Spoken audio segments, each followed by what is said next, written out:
All of his co-workers were gone. What could it mean? Stanley decided to go to the meeting room. Perhaps he had simply missed a memo.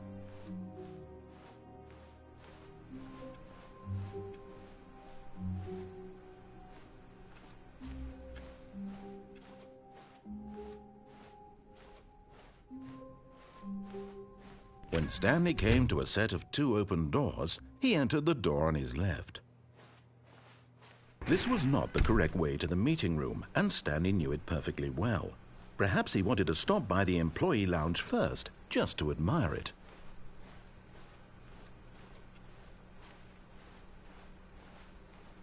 Ah, yes, truly a room worth admiring. It had really been worth the detour after all, just to spend a few moments here in this immaculate, but eager to get back to business, Stanley took the first open door on his left.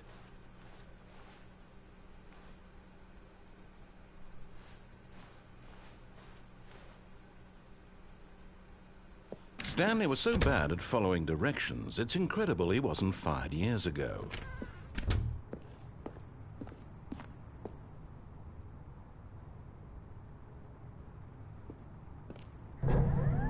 Look, Stanley, I think perhaps we've gotten off on the wrong foot here. I'm not your enemy, really, I'm not. I realize that investing your trust in someone else can be difficult, but the fact is that the story has been about nothing but you all this time. There's someone you've been neglecting, Stanley. Someone you've forgotten about. Please, stop trying to make every decision by yourself. Now, I'm not asking for me, I'm asking for her. This is it, Stanley. Your chance to redeem yourself, to put your work aside, to let her back into your life. She's been waiting.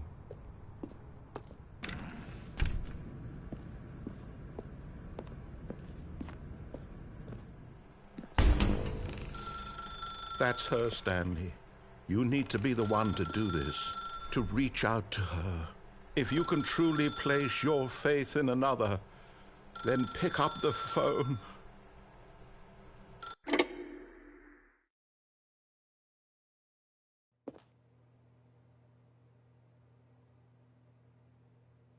Oh, Stanley, is that you? Hold on, sweetie. Sorry to keep you waiting. I'm just pulling the bread out of the oven. All right. Okay, there we go. All right, now, I want you to come in and tell me all about your day. Gotcha! Oh, come on. Did you actually think you had a loving wife who'd want to commit their life to you? I'm trying to make a point here, Stanley. I'm trying to get you to see something. Come inside. Let me show you what's really going on here.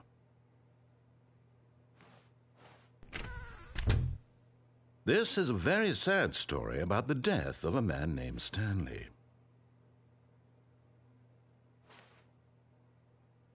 Stanley is quite a boring fellow.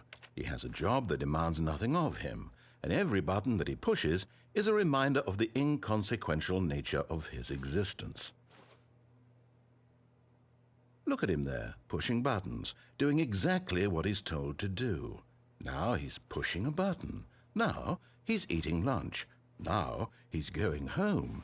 Now he's coming back to work. One might even feel sorry for him, except that he's chosen this life.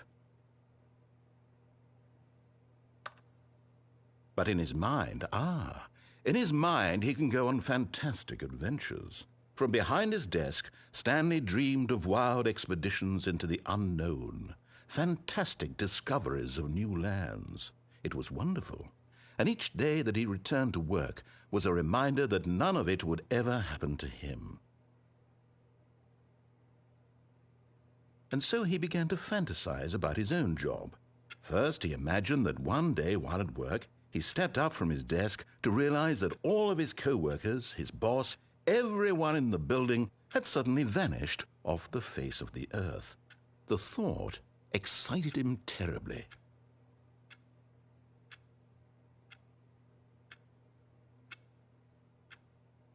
So he went further.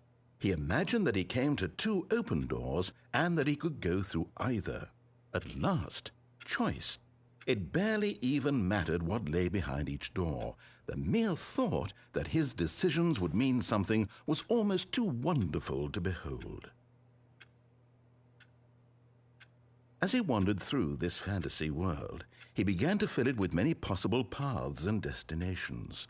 Down one path lay an enormous round room with monitors and mind controls. And down another was a yellow line that weaved in many directions. And down another was a game with a baby. And he called it the Stanley Parable. It was such a wonderful fantasy, and so in his head he relived it again, and then again, and again, over and over, wishing beyond hope that it would never end, that he might always feel this free. Surely there's an answer down some new path, mustn't there be? Perhaps if he played just one more time. But there is no answer. How could there possibly be? In reality, all he's doing is pushing the same buttons he always has. Nothing has changed. The longer he spends here, the more invested he gets, the more he forgets which life is the real one. And I'm trying to tell him this, that in this world he can never be anything but an observer, that as long as he remains here, he's slowly killing himself. But he won't listen to me. He won't stop. Here, watch this. Stanley, the next time the screen asks you to push a button, do not do it.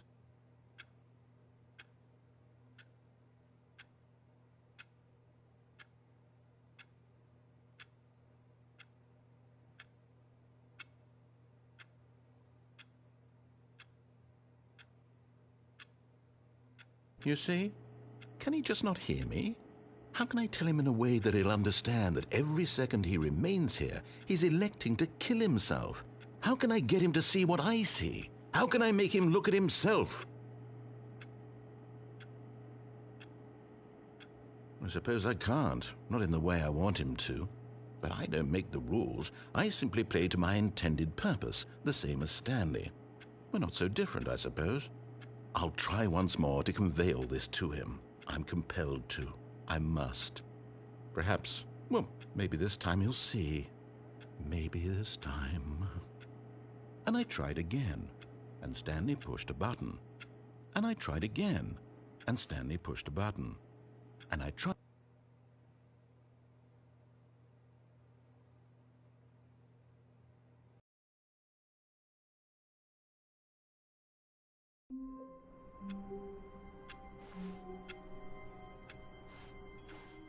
All of his co-workers were gone. What could it mean? Stanley decided to go to the meeting room. Perhaps he had simply missed a memo.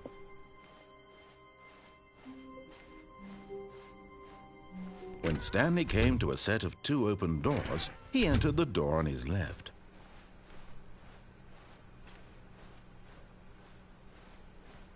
Yet there was not a single person here either. Feeling a wave of disbelief, Stanley decided to go up to his boss's office, hoping he might find an answer there. Coming to a staircase, Stanley walked upstairs to his boss's office.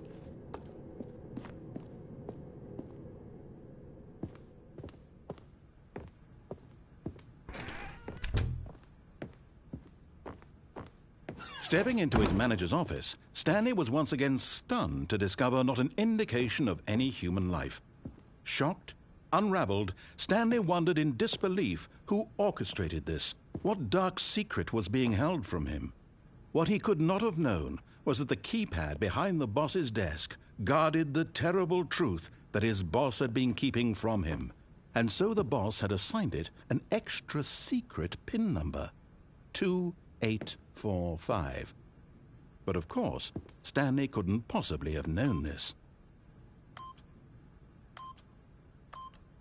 Yet incredibly, by simply pushing random buttons on the keypad, Stanley happened to input the correct code by sheer luck. Amazing. He stepped into the newly opened passageway.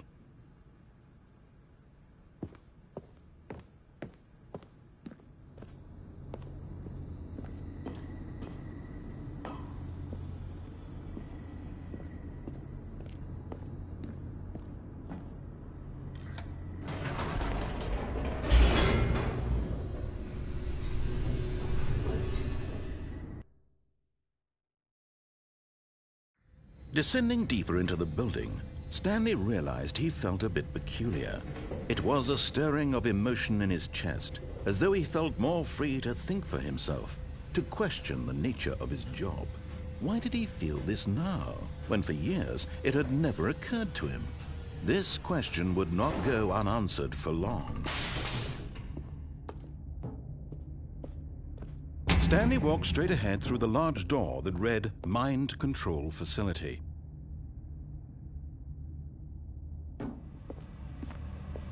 Although this passageway had the word Escape written on it, the truth was that at the end of this hall, Stanley would meet his violent death. The door behind him was not shut.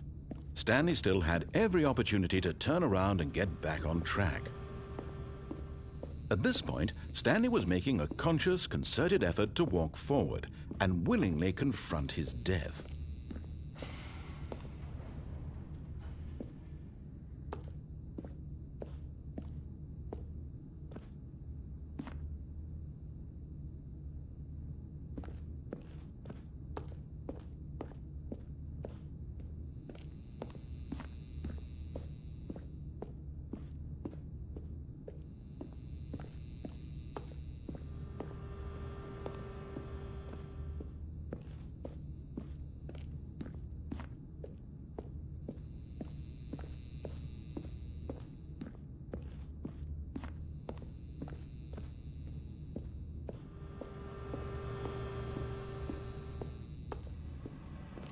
But of course, Stanley thought better of it and realized he simply had too much to live for.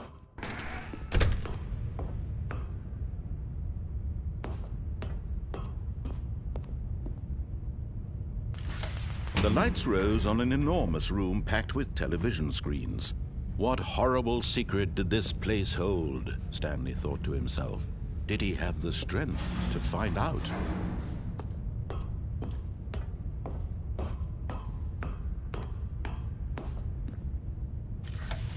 Now the monitors jumped to life, their true nature revealed. Each bore the number of an employee in the building, Stanley's co-workers. The lives of so many individuals reduced to images on a screen, and Stanley, one of them, eternally monitored in this place where freedom meant nothing.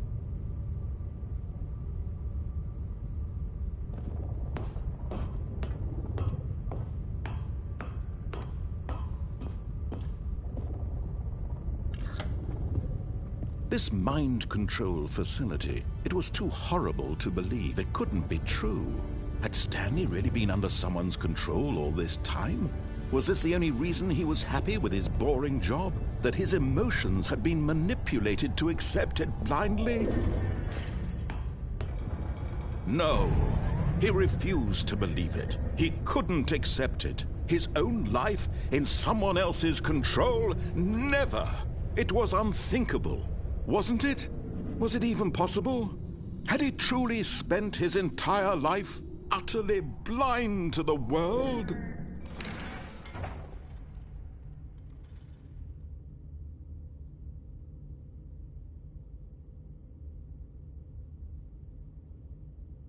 But here was the proof. The heart of the operation.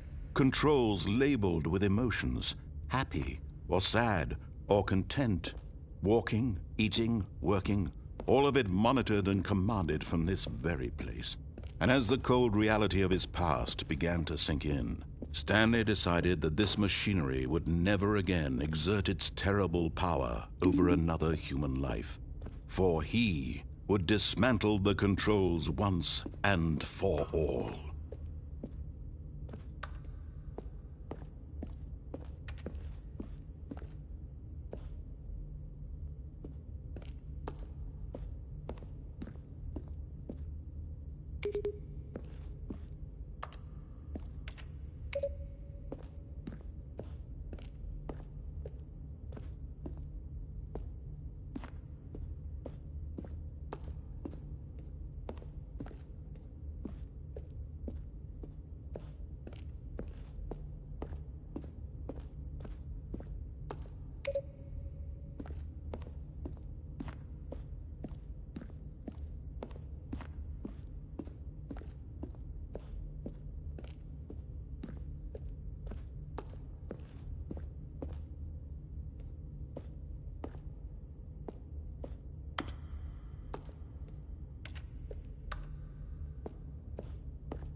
And when at last he found the source of the room's power, he knew it was his duty, his obligation, to put an end to this horrible place and to everything it stood for.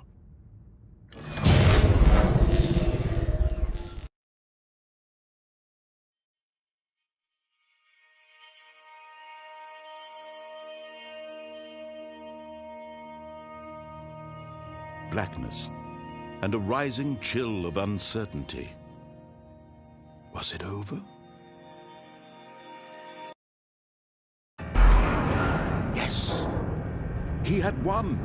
He had defeated the machine, unshackled himself from someone else's command. Freedom was mere moments away. And yet, even as the immense door slowly opened, Stanley reflected on how many puzzles still lay unsolved. Where had his co-workers gone? How had he been freed from the machine's grasp? What other mysteries did this strange building hold? But as sunlight streamed into the chamber, he realized none of this mattered to him, for it was not knowledge or even power that he had been seeking, but happiness. Perhaps his goal had not been to understand, but to let go. No longer would anyone tell him where to go, what to do, or how to feel. Whatever life he lives, it will be his. And that was all he needed to know. It was perhaps the only thing worth knowing. Stanley stepped through the open door.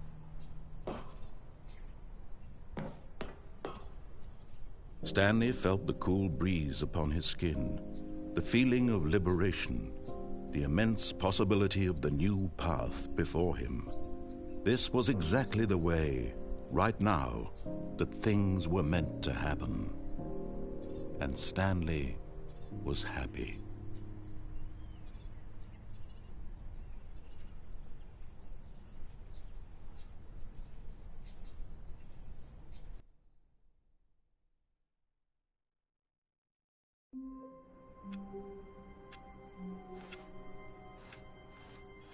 All of his co-workers were gone.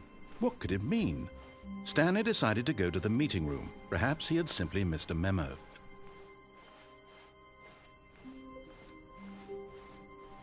When Stanley came to a set of 2 open doors, this was not the correct way to the meeting room, and Stanley knew it perfectly well. Perhaps he wanted to stop by the employee lounge first, just to admire it. Wow, yes, this room.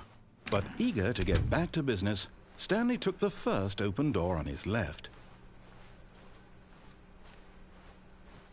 Stanley was so bad at following directions, it's incredible he wasn't fired years ago.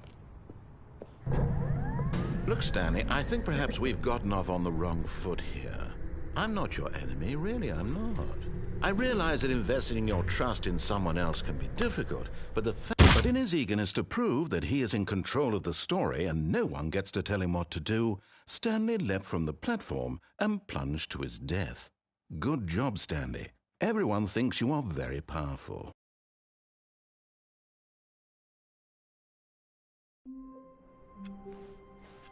All of his co-workers were gone. What could it mean? Stanley decided to go to the meeting room. Perhaps he had simply missed a memo.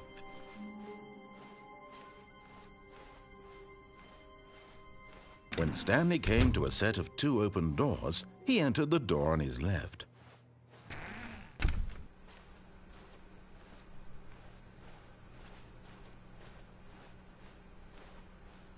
Yet there was not a single person here either. Feeling a wave of disbelief, Stanley decided to go up to his boss's. Coming to a staircase, Stanley walked upstairs to his boss's office.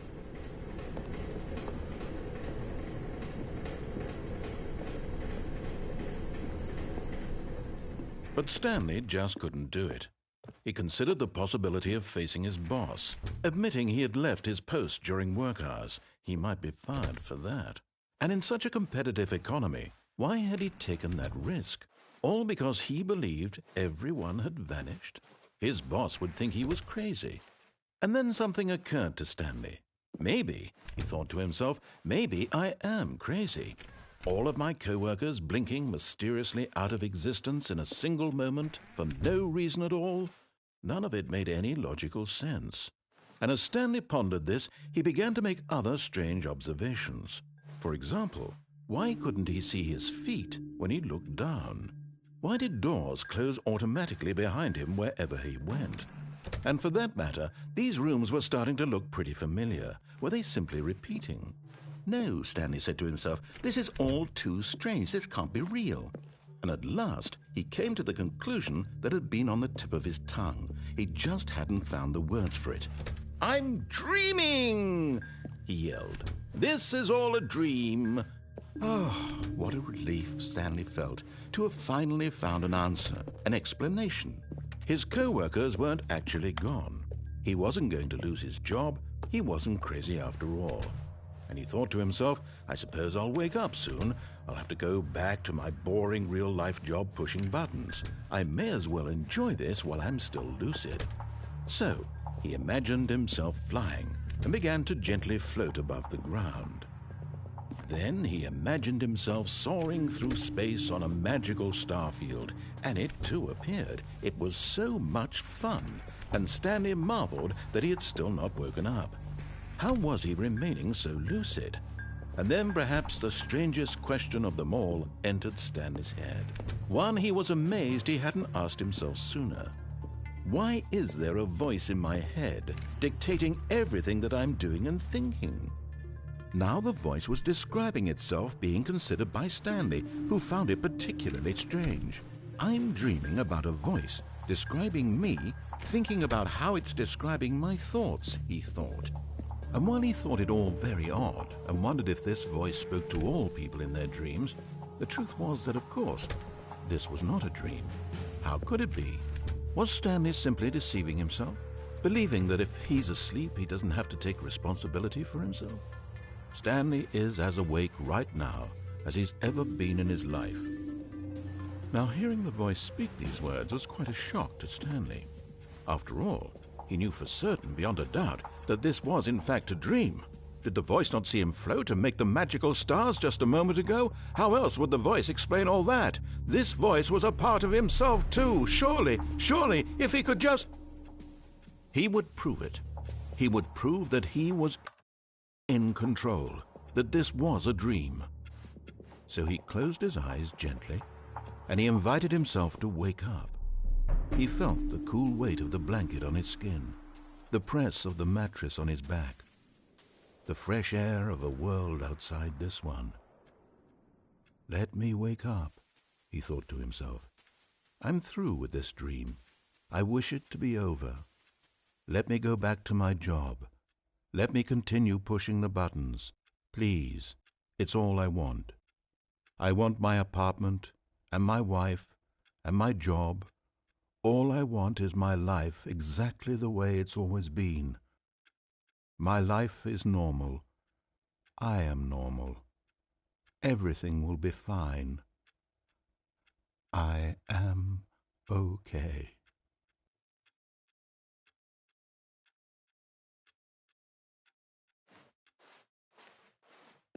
Stanley began screaming. Please, someone, wake me up. My name is Stanley. I have a boss. I have an office. I am real. Please, just someone tell me I am real. I must be real. I must be. Can anyone hear my voice? Who am I? Who am I?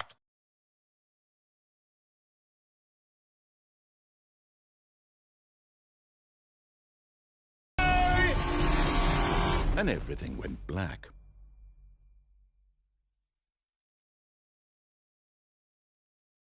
This is the story of a woman named Mariella. Mariella woke up on a day like any other. She arose, got dressed, gathered her belongings, and walked to her place of work. But on this particular day, her walk was interrupted by the body of a man who had stumbled through town talking and screaming to himself, and then collapsed dead on the sidewalk. And although she would soon turn to go call for an ambulance, for just a few brief moments, she considered the strange man. He was obviously crazy. This much she knew. Everyone knows what crazy people look like. And in that moment, she thought to herself how lucky she was to be normal. I am sane. I am in control of my mind. I know what is real and what isn't. It was comforting to think this, and in a certain way, seeing this man made her feel better. But then she remembered the meeting she had scheduled for that day, the very important people whose impressions of her would affect her career, and by extension, the rest of her life. She had no time for this, so it was only a moment that she stood there, staring down at the body. And then she turned and ran.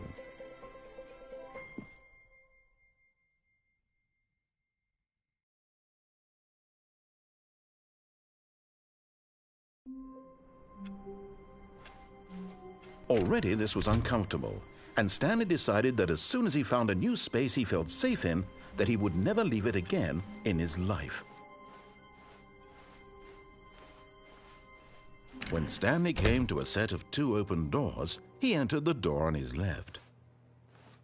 This was not the correct way to the meeting room, and Stanley knew it perfectly well. Perhaps he wanted to stop by the employee lounge first, just to admire it. The lounge was sublime, a work of art. But eager to get back to business, Stanley took the first open door on his left. And so he detoured through the maintenance section, walked straight ahead to the opposite door, and got back on track.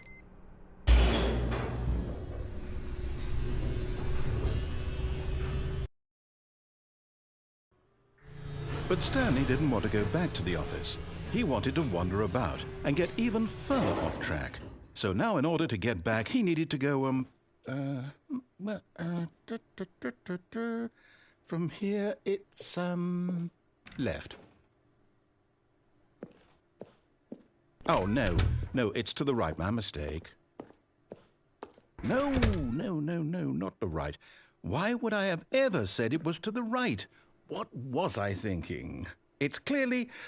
Oh dear, would you hold on for a minute, please?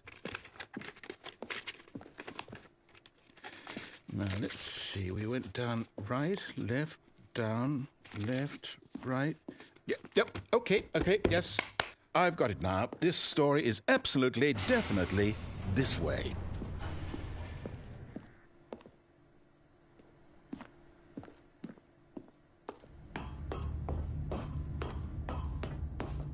No. This isn't right at all. You're not supposed to be here yet. This is all a spoiler. Quick, Stanley, close your eyes. Okay. We just have to get back to, oh, who am I kidding? It's all rubbish now. The whole story completely unusable. How about, rather than waste my time trying to salvage this nonsense, we'll just restart the game from the beginning. And this time, suppose we don't wander so far off track, Okay, from the top. All of his co-workers were gone. What could it mean? Stanley decided to go to the meeting room. Perhaps he had simply missed a memo.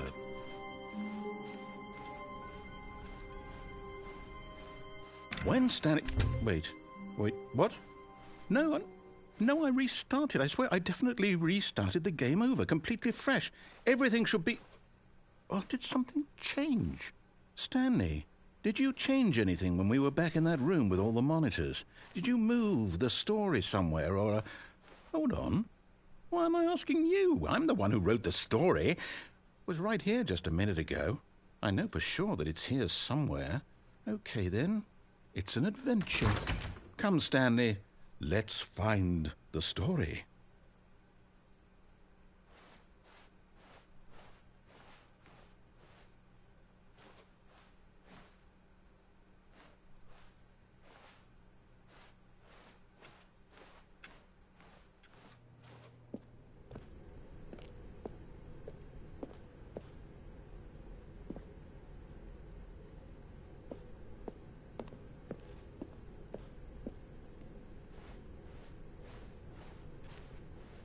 I'll say it.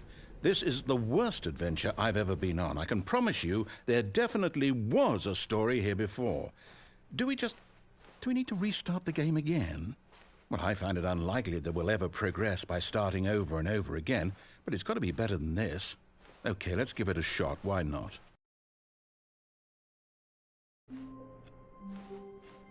All of his co-workers were gone. What could it mean? Stanley decided to go to the meeting room. Perhaps he had simply missed a memo.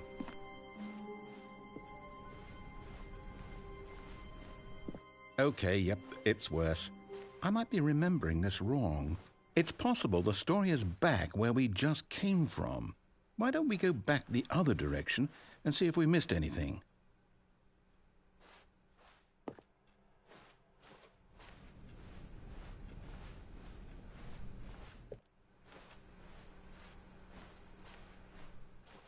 Aha!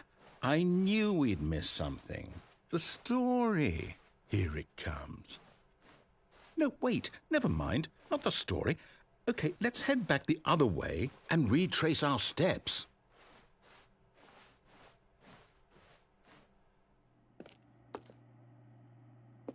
Now this... Well, I'll be honest, I don't recognize this place at all. Is this the story? I don't think so.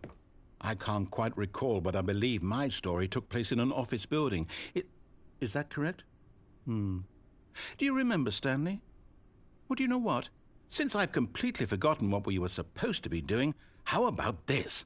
You win! Congratulations! I know you put in a lot of hard work, and it really paid off, so good job.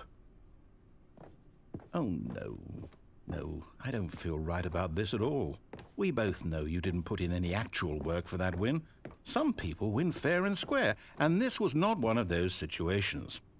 Okay, I'm getting weirded out by whatever this place is. I don't care what might happen this time. I have to restart.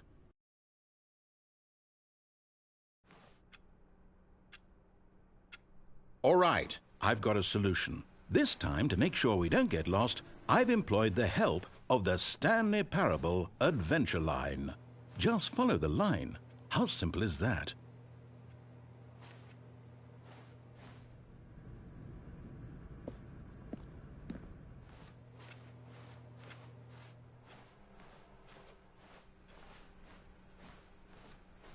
No, I'm down. We're leaving it up to the line from now on.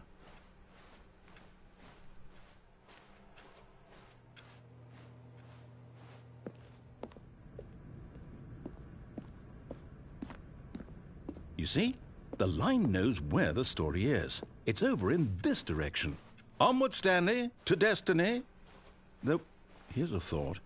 Wouldn't wherever we end up be our destination, even if there's no story there? Or to put it another way, is the story of no destination still a story?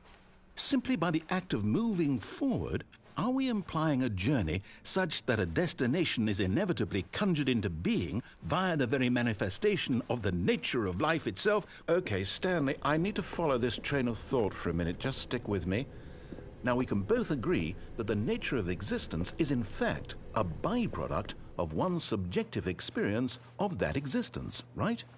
Okay, now if my experience of your existence rests inside of your subjective experience of this office, is this office in fact the skeleton of my own relative experiential mental subjective construct? Whoa.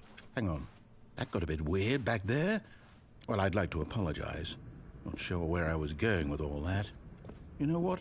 I think what we need right now is a bit of music to lighten the mood.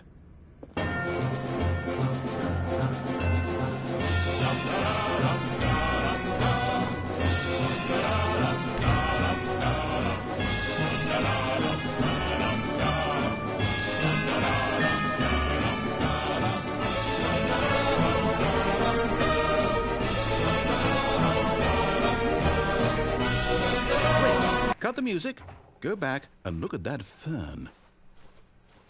Stanley, this fern will be very important later in the story. Make sure you study it closely and remember it carefully. You won't want to miss anything.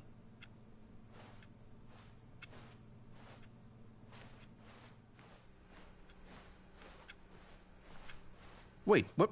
We're back at the office? No. Line, you do know we're looking for the Stanley Parable, right? The story? Is any of this ringing a bell? Oh, no, not again. Line, how could you have done this to us? And after we trusted you, after everything we've been through, you... Oh, I can't take this anymore. To hell with it. Restart.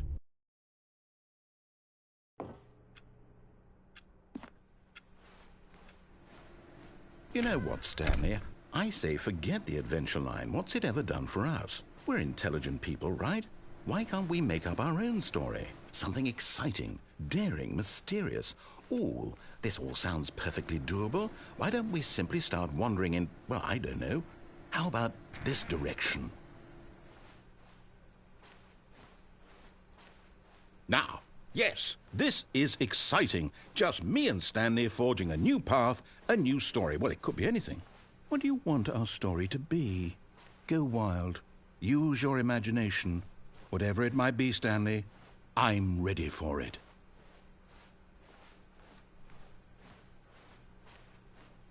Oh, no, not you again. Stanley, I'd also like to veto the line from having any role in our awesome new story. No lines or monitor rooms. Just don't acknowledge it, and we should be fine.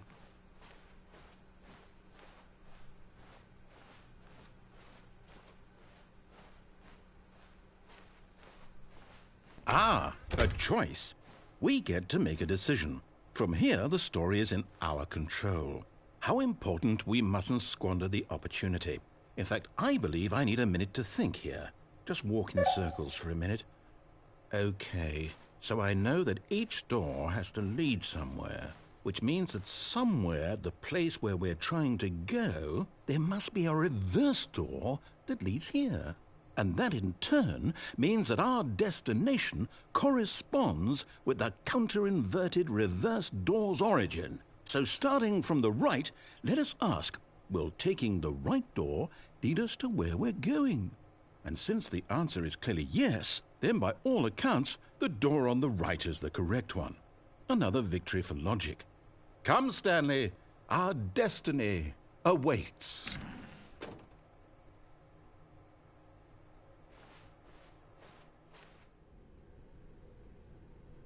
Oh, hold up, what's this? The confusion ending. You're telling me that's what this is? It's all one giant ending? And we're supposed to restart the game, what, eight times? That's really how all this goes? It's all determined? So now, according to the schedule, I restart again. Then what? Am I just supposed to forget? Well, what if I don't want to forget? My mind goes blank simply because it's written here on this thing, wall. Well, who consulted me? Why don't I get to decide? Why don't I get a say in all of this? Is it really? No, it can't be. I don't want it to be. I don't want the game to keep restarting. I don't want to forget what's going on. I don't want to be trapped like this. I won't restart the game. I won't do it. I won't do it. I won't do it. And the timer stopped? Does that mean, did we do it? Did we break the cycle? The, whatever it is that made this schedule? How would we even know? Will someone come for us? Will something happen? So, okay. I guess now we just wait, you know. I suppose in some way that this is a kind of story, wouldn't you agree? I'm not quite sure if we're in the destination or the journey, though they're always saying that life is about the journey and not the destination, so I hope that's where we are right now. We'll find out, won't we? Eventually. Well, in the meantime, if you...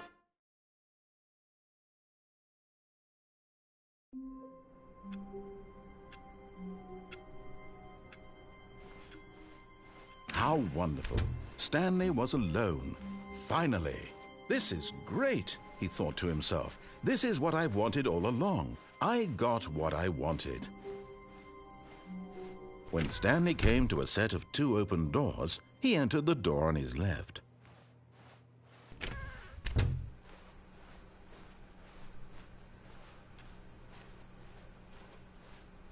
Yet there was not a single person here either. Feeling a wave of disbelief, Stanley decided to go up to his boss's office. Coming to a staircase, Stanley walked upstairs to his boss's office.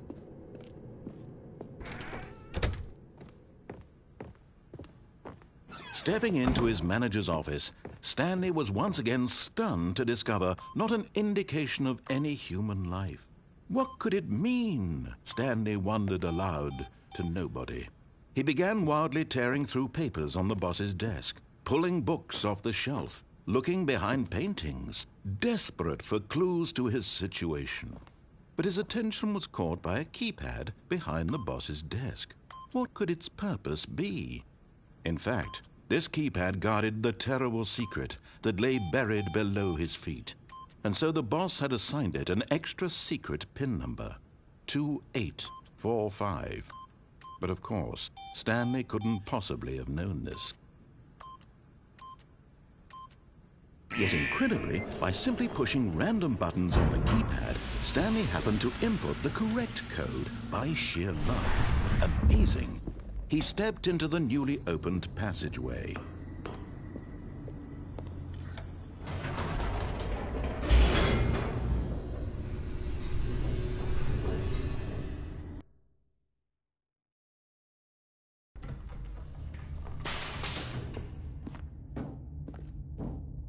Stanley walked straight ahead through the large door that read Mind Control Facility. Although this passageway had the word Escape written on it, the truth was that at the end of this hall, Stanley would meet his violent death. The door behind him was not shut. Stanley still had every opportunity to turn around and get back on track. At this point, Stanley was making a conscious, concerted effort to walk forward and willingly confront his death.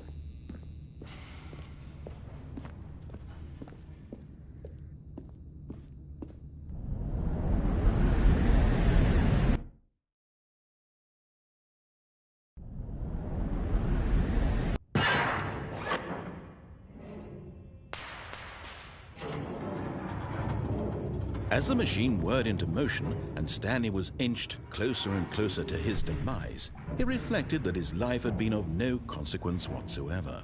Stanley can't see the bigger picture. He doesn't know the real story, trapped forever in his narrow vision of what this world is. Perhaps his death was of no great loss, like plucking the eyeballs from a blind man. And so he resigned and willingly accepted this violent end to his brief and shallow life. Farewell, Stanley.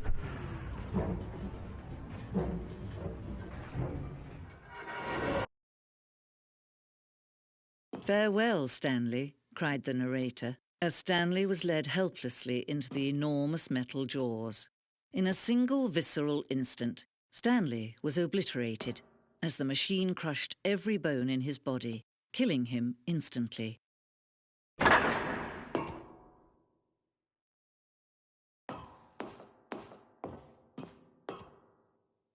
And yet it would be just a few minutes before Stanley would restart the game, back in his office, as alive as ever. What exactly did the narrator think he was going to accomplish? When every path you can walk has been created for you long in advance, death becomes meaningless, making life the same. Do you see now? Do you see that Stanley was already dead from the moment he hit start?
Oh, look at these two. How they wish to destroy one another.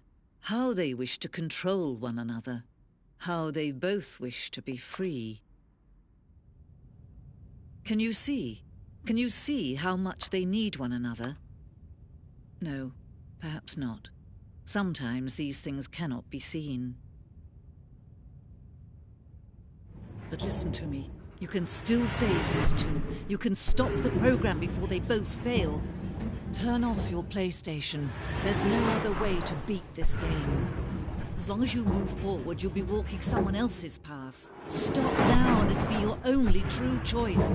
Whatever you do, choose it. Don't let time choose for you. Don't let...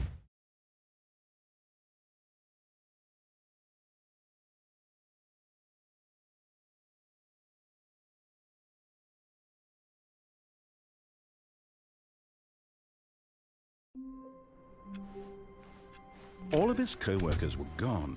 What could it mean? Stanley decided to go to the meeting room. Perhaps he had simply missed a memo. Oh, new content? What does that mean, new content?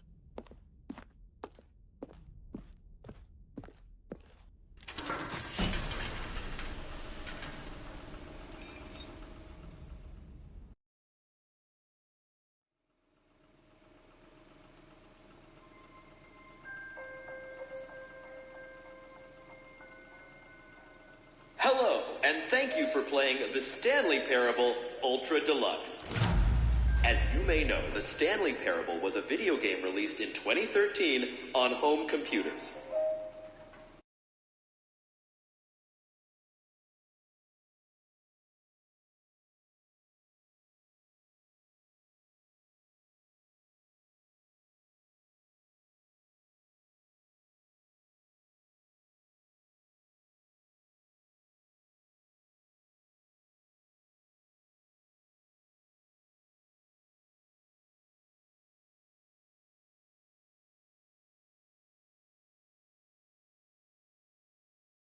Parable Ultra Deluxe. Oh, well, this sounds delightful. I'm very excited to see the thrilling new Ultra Deluxe content. Okay, so far it's an elevator. Nothing special yet, but I'm sure it's just the beginning of a mesmerizing adventure.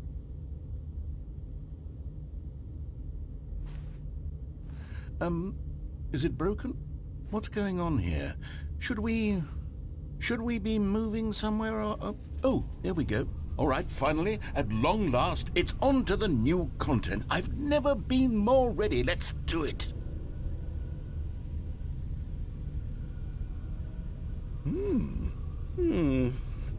I have to say, initial impressions of Stanley Parable Ultra Deluxe, mostly tedious.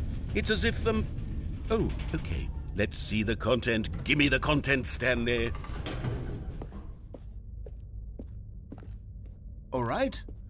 All right, let's see. It's the jump circle.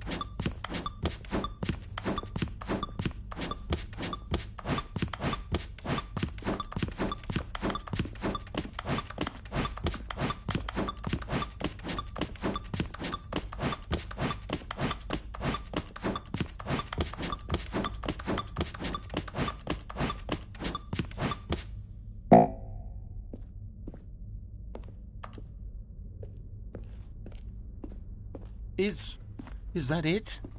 Surely that's not all the new content. There has to be something else, right? Goodness. Another elevator. Stanley, I have to say, initial impressions of this game are not positive. It's just elevators and jumping. Is this what passes for exciting new content? If this is new content, then I could just read you the whole dictionary. There's 20 hours of new content right there. Hell, I could count to 30 trillion. You could put that on the box. The Stanley Parable Ultra Deluxe, now with over 1,000 hours of new content. And oh, wait. There's more. Very good. Yes. I knew there had to be something else. Let's see it. I'm ready for whatever it is. That's it? Oh, you've got to be kidding me. You see, Stanley?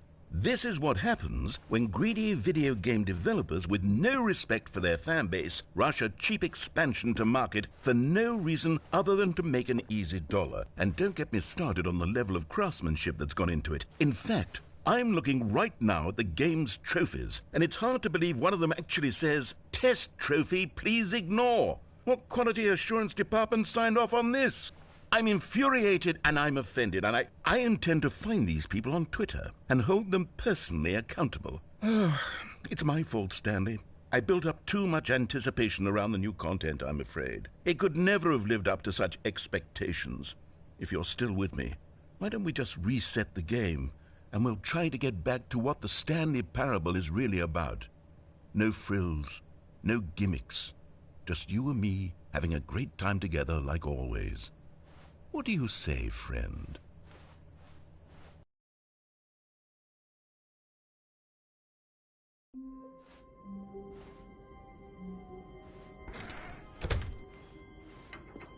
Psst!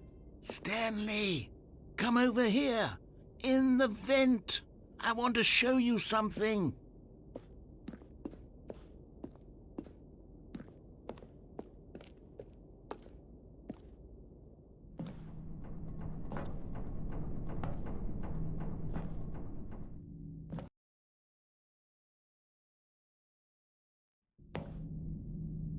Okay, you remember how cheap and unsatisfying the new Ultra Deluxe content turned out to be? Well, it got me thinking about the past, and how much better the Stanley Parable used to be.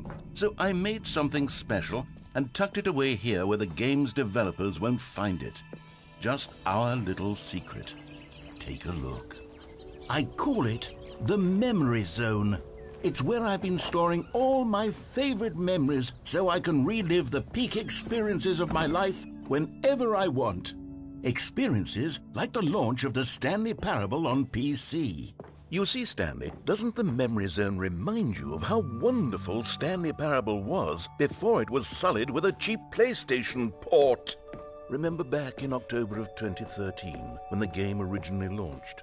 Back then, video games had integrity. Back then, and over here is where I keep reviews of the Stanley Parable. Like this stunning triumph of games journalism, 10 out of 10 from Destructoid.com. James Stephanie Sterling writes, and I quote, "Where so many games that aspire to be more than games end up less than any form of art, Stanley Parable strives and then succeeds to be every game ever created." Did you hear that, Stanley? Every game ever created. That's how grand and all-encompassing the original Stanley Parable was. It was literally every game ever created. It was Skyrim, it was Persona 3, it was all of them, and now it's nothing. It's no games at all. It isn't even the Stanley Parable anymore. It's just a husk now. A lifeless husk with an hour of new elevator content.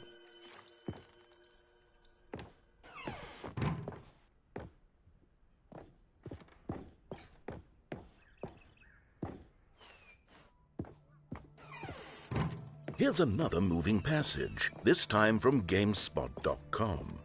The Stanley Parable is both a richly stimulating commentary on the nature of choice in games and one that offers some of the most enjoyable, surprising, and rewarding choices I've ever been confronted with in a game. 9 out of 10. Don't you get it, Stanley? The game was perfect.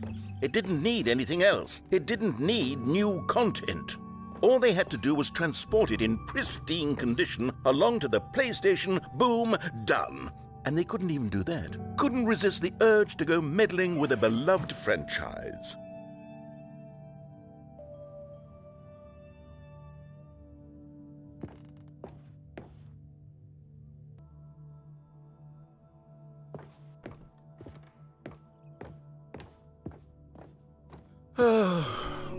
These were simpler times, Stanley. But I wouldn't give to go back, to have it all over again. Wait, hang on. I don't recall this part of the Memory Zone before.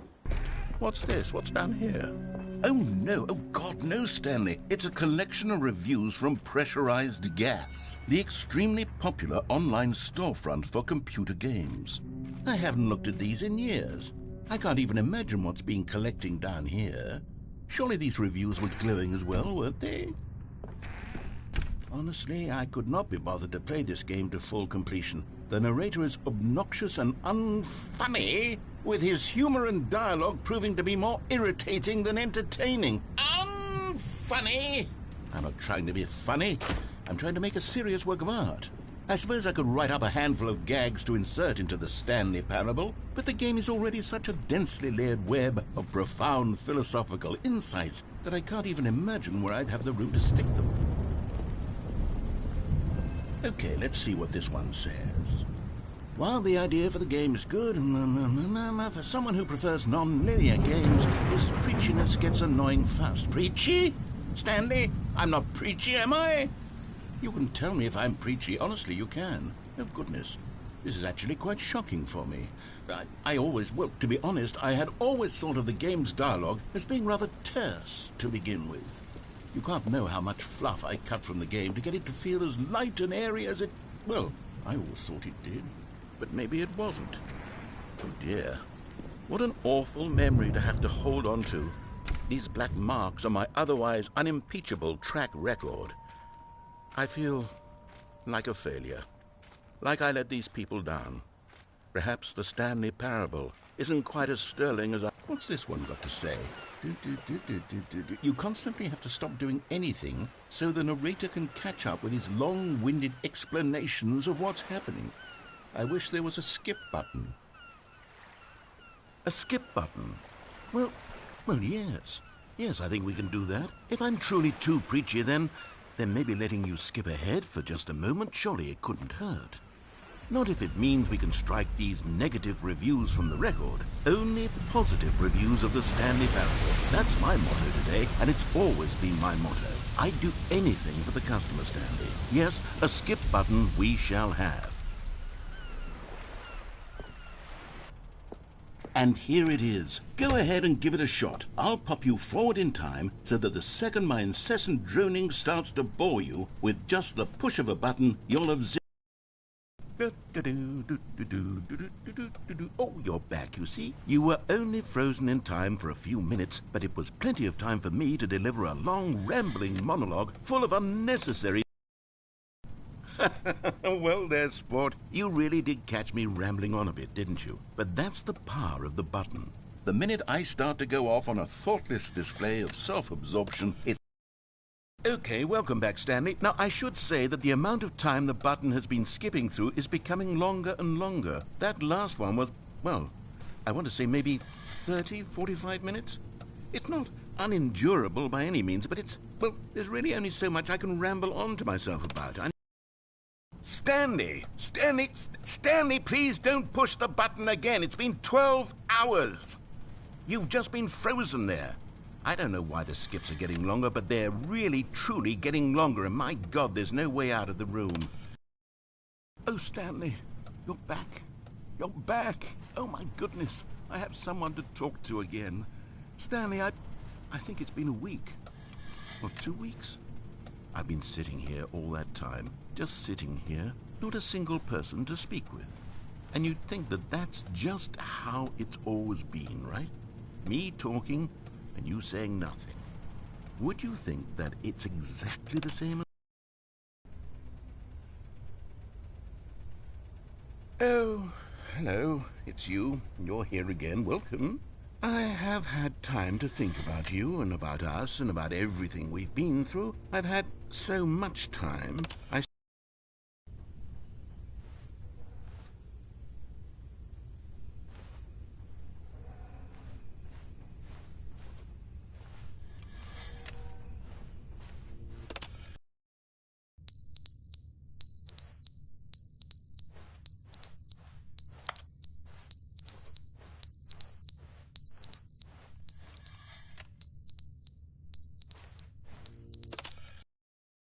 But they didn't understand the game was never meant to be funny. It was meant to have a point. It was meant to speak to the human condition. But where are the jokes? Where are the jokes? They bemoaned, they screamed, they gnashed their teeth.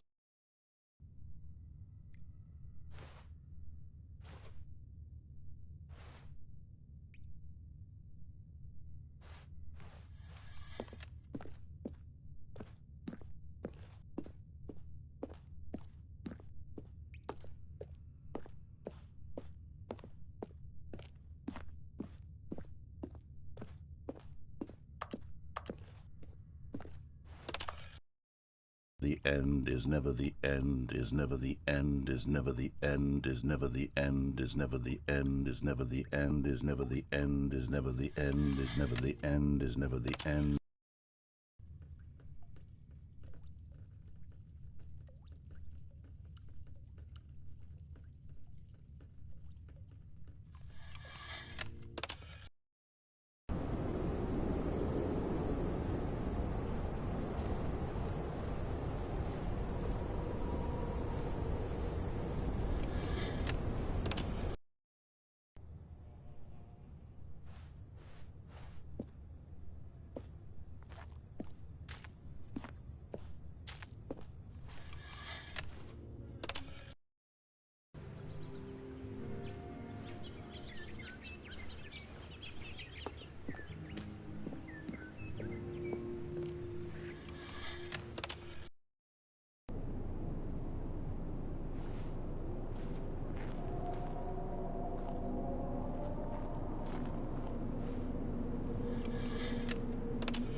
How wonderful.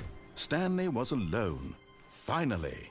This is great, he thought to himself. This is what I've wanted all along. I got what I wanted. When Stanley came to a set of 2 open doors, this was not the correct way to the meeting room, and Stanley knew it perfectly well. Perhaps he wanted to stop by the employee lounge first, just to admire it. Standing now in this incredible room, Stanley but eager to get back to business, Stanley took the first open door on his left. And so he detoured through the maintenance section, walked straight ahead to the opposite door, and got back on track.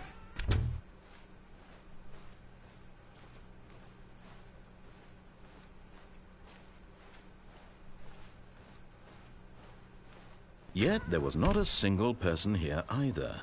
Feeling a wave of disbelief, Stanley decided to go up to his boss's office. Coming to a staircase, Stanley walked upstairs to his boss's office.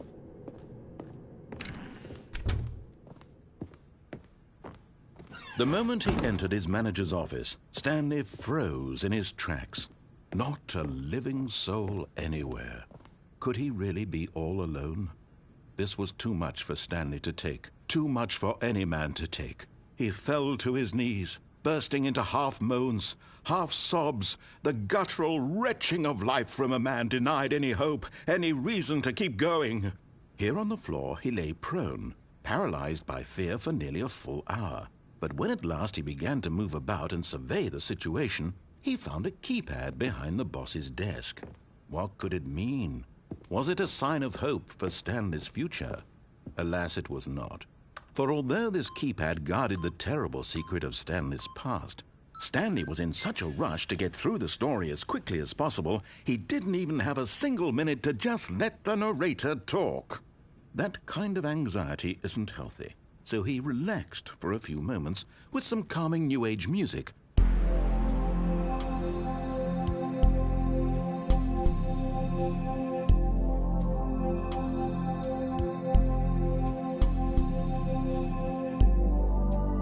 Feeling soothed and rejuvenated, Stanley calmly walked forward into the opened passageway.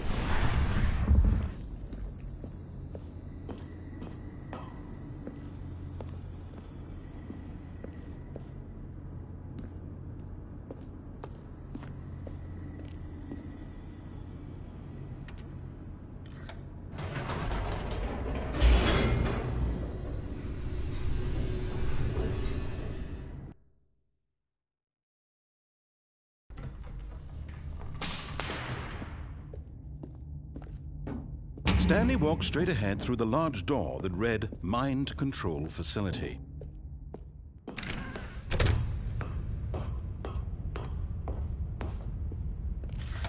The lights rose on an enormous room packed with television screens. What horrible secret did this place hold? Stanley thought to himself. Did he have the strength to find out?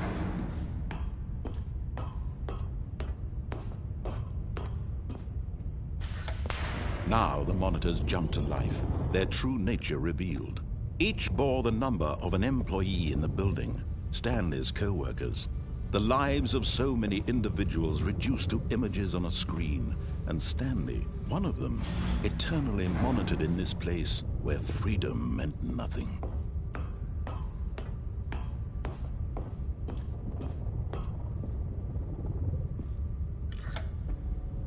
This mind control facility, it was too horrible to believe. It couldn't be true.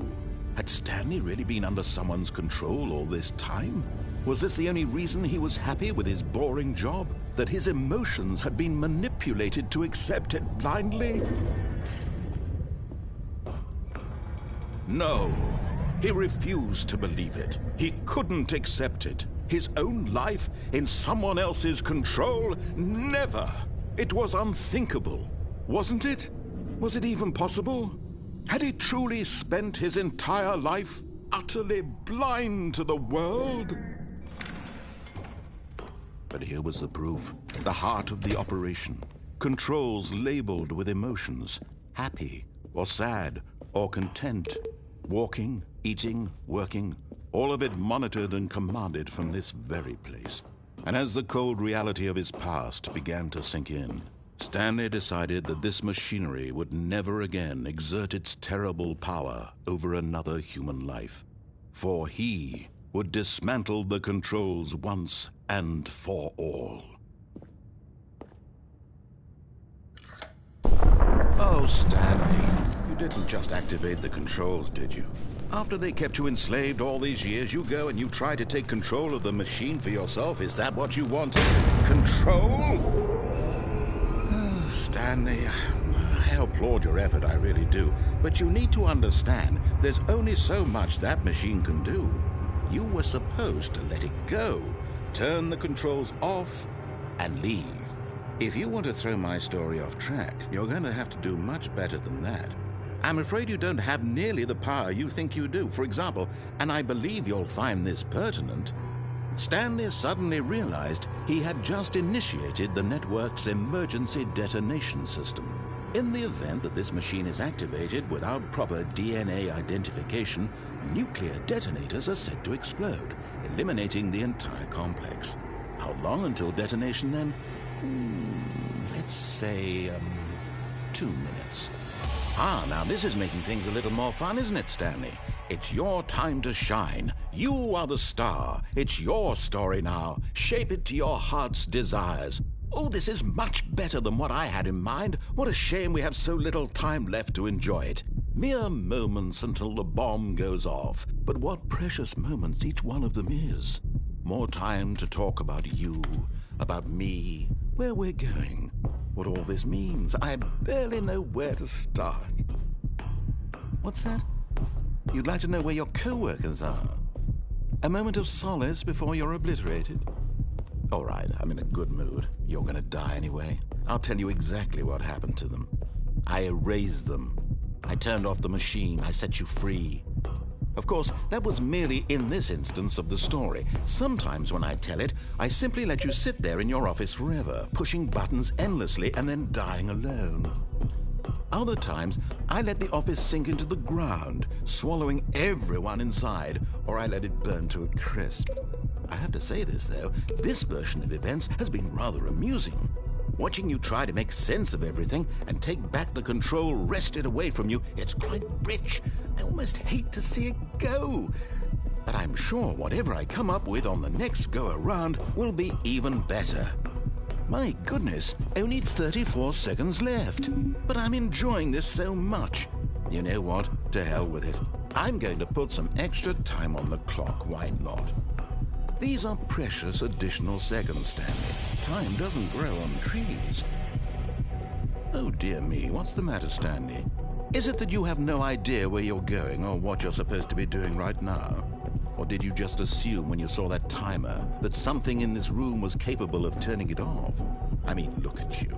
Running from button to button, screen to screen, clicking on every little thing in this room.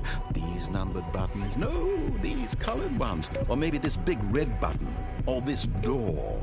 Everything, anything, something here will save me. Why would you think that, Stanley? That this video game can be beaten? Won? Solved? Do you have any idea what your purpose in this place is? Stanley, you're in for quite a disappointment. But here's a spoiler for you. That timer isn't a catalyst to keep the action moving along. It's just seconds ticking away to your death. You're only still playing instead of watching a cutscene because I want to watch you for every moment that you're powerless. To see you made humble. This is not a challenge. It's a tragedy. You wanted to control this world, that's fine. But I'm going to destroy it first, so you can't. Take a look at the clock, Stanley. That's 30 seconds you have left to struggle. 30 seconds until a big boom and then nothing. No ending here, just you being blown to pieces. Will you cling desperately to your frail life, or will you let it go peacefully? Another choice. Make it count, or don't. It's all the same to me, all a part of the joke. And believe me, I will be laughing at every second of your inevitable life from the moment we fade in until the moment I say, happily ever up.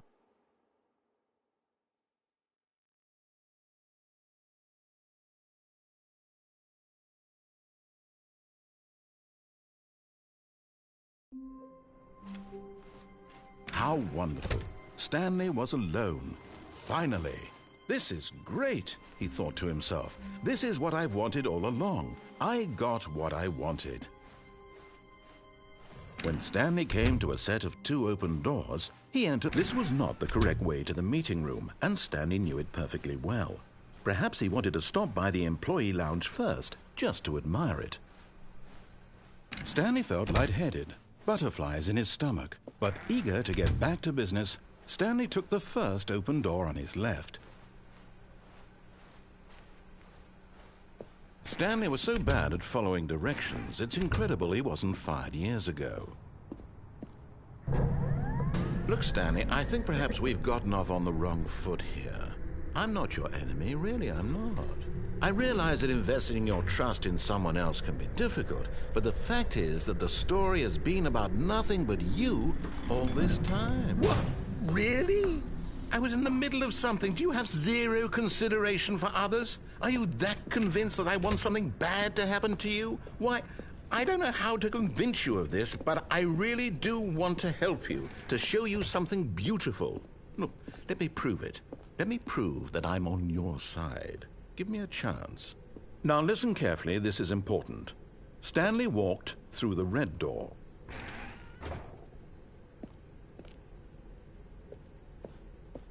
Aha, perhaps you misunderstood. Stanley walked through the red door.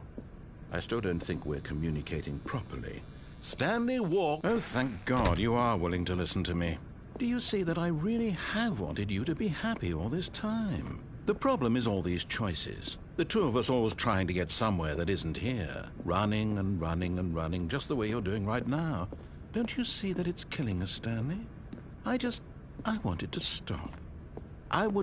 We would both be so much happier if we just stopped. And I think I have a solution. Here, let me show you.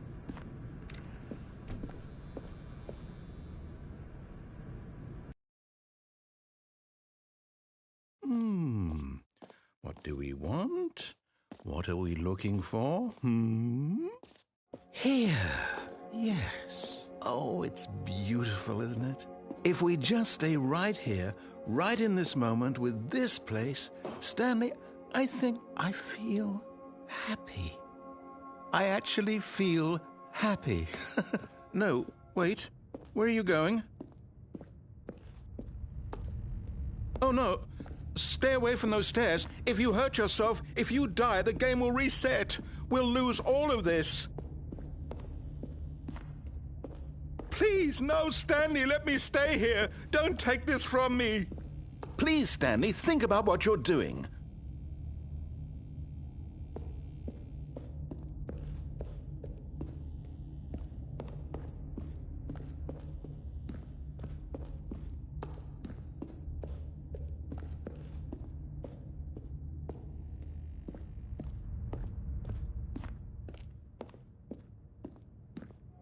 Good, good. We can't be too safe. Promise me you won't go back there, Just stay here. No!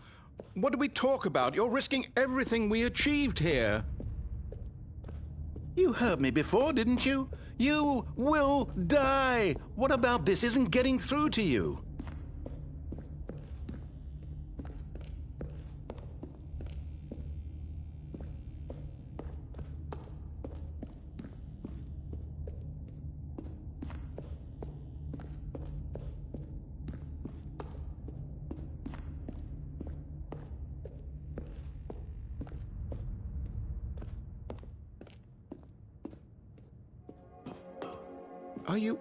You are going to stay here, aren't you?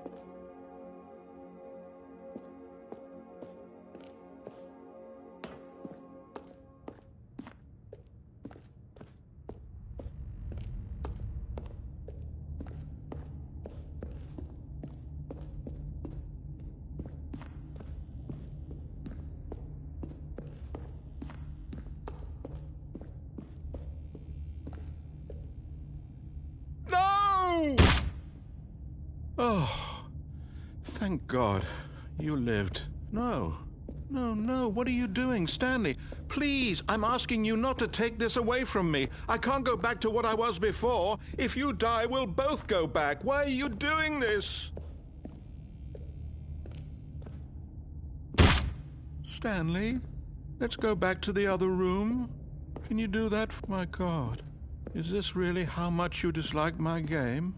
That you'll throw yourself from this platform over and over to be rid of it? You were literally willing to kill yourself to keep me from being happy. Am I reading the situation correctly? Or maybe you're just getting a kick out of it. I don't know anymore. I just wanted us to get along. But I guess that was too much to ask. It looks like you wanted to make a choice after all. Well, this one is yours.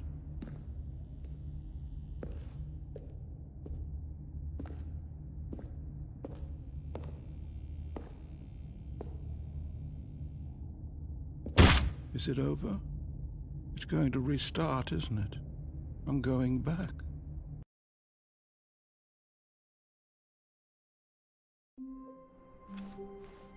All of his co-workers were...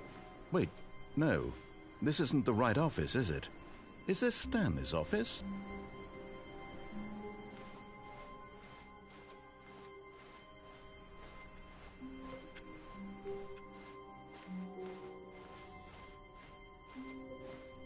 When Stanley came to a set of 2 open doors, this was not the correct way to the meeting room, and Stanley knew it perfectly well. Perhaps he wanted to stop by the employee lounge first, just to admire it. The lounge was grand, majestic, perhaps too majestic, like a combination of a much smaller version and a much larger version of this exact room. It all made Stanley uncomfortable, and he started to bleed a little. This made him smile. At last, proof that he was human. But eager to get back to business, Stanley took the first open door on his left. Stanley was so bad at following directions, it's incredible he wasn't fired years ago.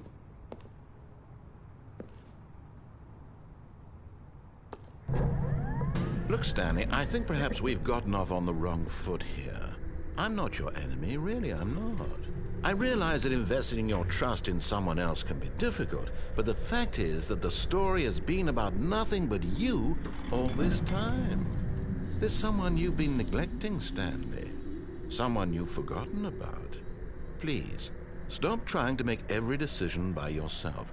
Now, I'm not asking for me. I'm asking, this is it, Stanley. Your chance to redeem yourself. To put your work aside. To let her back into your life. She's been waiting. That's her, Stanley. You need to be the one to do this. To reach out to her. If you can truly place your faith in another, then pick up the phone.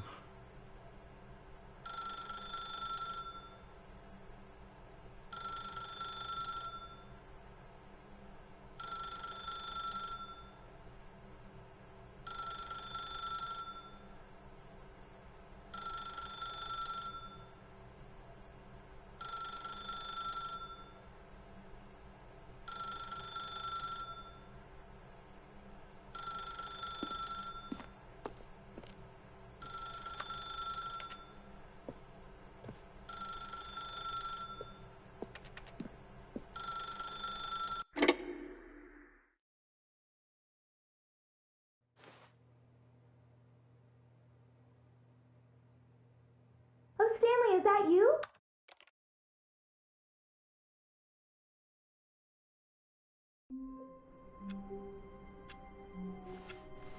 How wonderful.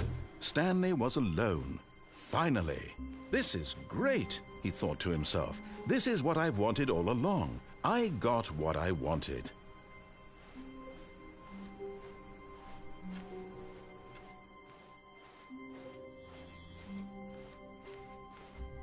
When Stanley came to a set of 2 open doors, this was not the correct way to the meeting room, and Stanley knew it perfectly well. Perhaps he wanted to stop by the employee lounge first, just to admire it. And here it was, the lounge. But eager to get back to business, Stanley took the first open door on his left.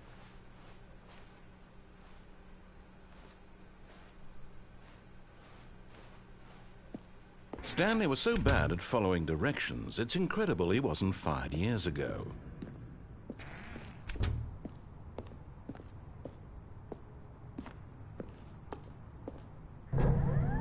Look, Stanley, I think perhaps we've gotten off on the wrong foot here. I'm not your enemy, really, I'm not. I realize that investing your trust in someone else can be difficult, but the fact is that the story has been about nothing. What? Really?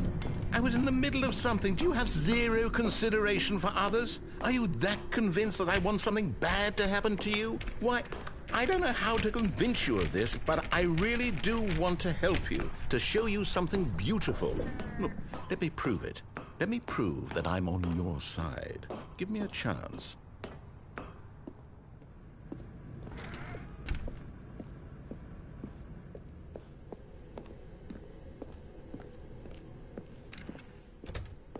Now listen carefully, this is important. Stanley walked through the red door. Aha, perhaps you misunderstood. Stanley walked through the red door. I still don't think we're communicating properly. Stanley walked... All right, fine, go ahead, Stanley. You want to know so badly what's out there? You want to find out what lies at the end of this road you've chosen? Well, don't let me stop you. You see? There's nothing here. I haven't even finished building this section of the map, because you were never supposed to be here in the first place. Broken rooms, exposed developer textures. Is this what you had wanted? Was it worth ruining the entire story I had written out specifically for you? Do you not think I put a lot of time into that? Because I did. And in the end, it was all for nothing, because this is what you wanted to see. Help me here, Stanley. Help elucidate these strange and unknowable desires of yours. What would have made this game better? What did you want to see? Vehicles? Skill trees? Work with me. You've given me absolutely nothing so far. Tell you what, let me take a stab in the dark at a new design, and you can give me some feedback. There we go. A third option. This already feels leaps ahead of where we were before. Go ahead, Stanley. Okay, I'm going to stop you there. Now, tell me about your experience with this new version. Would you say that the game benefited from allowing you more choices? Feel free to be honest. I'm looking for some real critical feedback here. Aha! You see, I knew I was onto something. Where do these flashes of inspiration come from? How did I know the game needed a third door? Well, it's instinct mostly, a calling in your gut. I really couldn't say where the idea came from, except that I felt it in my soul. You can't teach that, Stanley. Don't even try. Here, based on the data from your previous playthrough, I've compiled a new version. And to be perfectly candid, I think I've knocked it out of the park with this one. Let's take a look.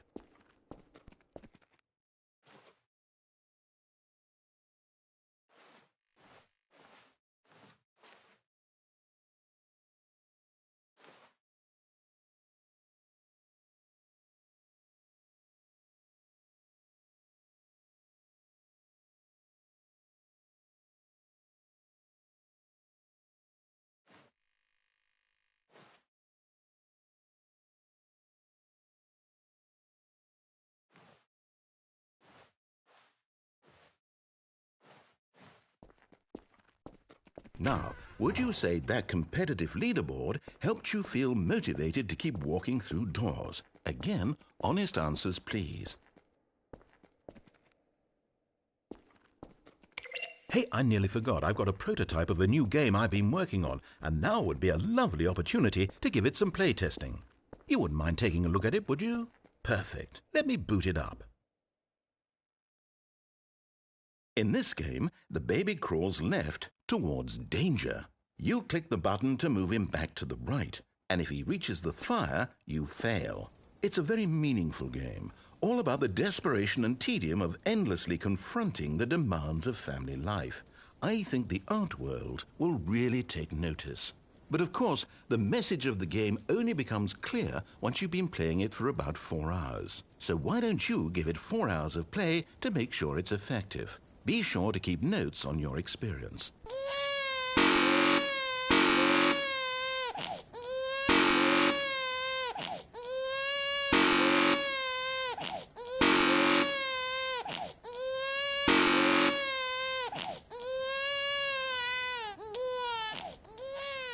You heartless bastard. Did you do it because you hate babies or purely to spite me? Because if it's the latter, well, I don't know what to do. I'm completely out of ideas. I can't think of a single thing that might improve the experience for me. I'm not even going to try. I'm out. I'm done. It's over. Thank you for playing. Your input was extremely valuable. Oh, hey, since my game was so awful, why don't we play someone else's game, just to ease the pain? Let's see. What do we have here? Yes, this seems like it'll work. Let's give it a shot.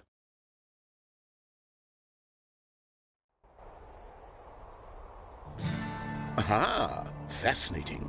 What do you think this game is about, Stanley? What's our backstory? What is our motivation? Well, it seems obvious to me that you are meant to play as a creepy man spying on innocent civilians below you from up high in your creep tower, perhaps for some sort of twisted erotic purpose. Yes, that must be it. What a fascinating venture into the experience of total mental depravity. So far, I love everything about this game, Stanley. And it seems there's even more. Come, let's venture outward and see what else is out there.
Oh, no. No, no, no, no, it can't be.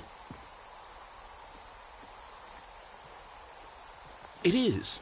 It's an open-world game. Good God, quickly, block it off. Oh, thank goodness, Stanley. What a close call. You nearly wandered off into that thing, that big, open, just wandering around, no right or wrong directions, no path to follow. You can just go in any... Oh, thank heavens we avoided it. We're out of the woods now, Stanley. Okay, I'm going to get us out of here. Let's find another game. Preferably something with walls. Something with nice, big, insurmountable walls. Okay, I think this will be just the thing.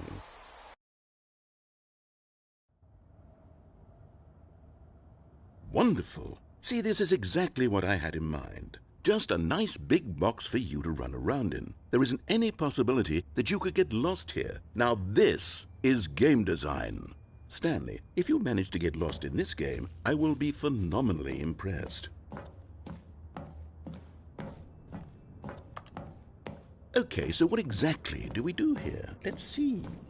There are lots of cars here in the back, but obviously there's no racetrack. Okay, I'm seeing that there's a ball of some kind back here. Is this game sports ball? Stanley, I think it's sports ball. Oh, what fun. We shall run the bases and do a touchdown together? Yes, I think surely we must. Okay, Stanley, here's the ball. Have fun.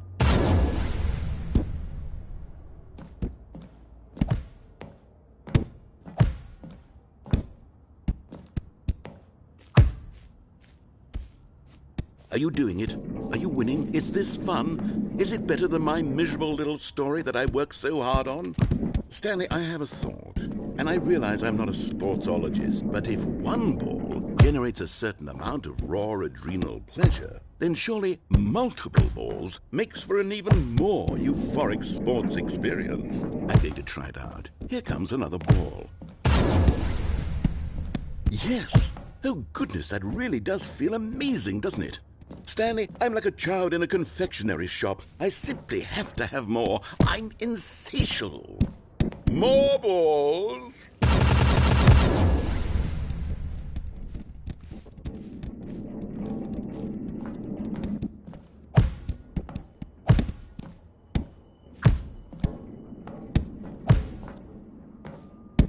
Are you enjoying this, Stanley? Are you having fun? Is this a real video game? Well, I sure hope you're having a good time, because guess what? It's over. That's right. Your little fun comes to an end. This is... Hold on. What are you doing?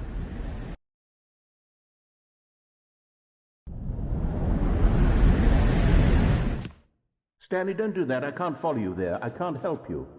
How will you write a story without me? You can't do it. You know that. Stanley, come back.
I wonder what he found. If what he wanted was to be the leading man in his own story, well, perhaps he's gotten it, down in wherever he is right now. I wonder if he's happy with his choice. And if he's learned the heavy cost that comes with it, he'll understand soon what I was trying to tell him. He needs me. Someone who will wrap everything up at the end to make sense out of the chaos and the fear and the confusion. That's who I am. That is what I mean to this world. Oh, yes. Yes, I'll be back. There's no other way. Once this ends, after it all comes to a close, then I'll be back. The end will be here soon. Very soon. I can wait.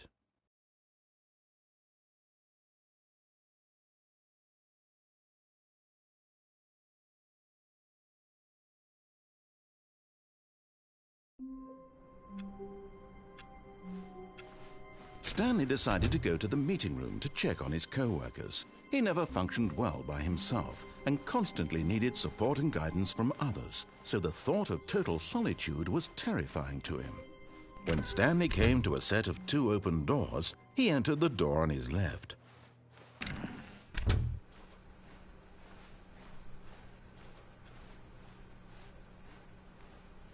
Yet there was not a single person here either. Feeling a wave of disbelief, Stanley decided to go up to his boss's office. Stanley stepped into the broom closet, but there was nothing here, so he turned around and got back on track.